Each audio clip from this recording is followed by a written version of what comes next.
আমি আমরা যারা মুরব্বী তার থেকে জুনিয়র একজন সে বড় নেতা হইতে পারে না তার অর্থ আমরা করতে পারি কেন আমাদের আইন আছে আমার কথা বলে করতে পারি আমি উদাহরণ দেব আমি উদাহরণ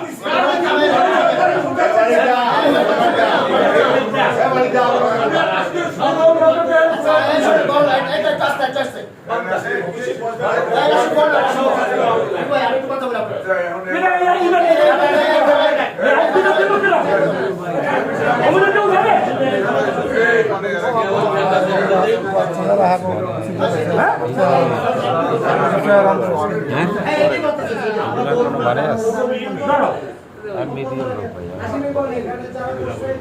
সব বাদ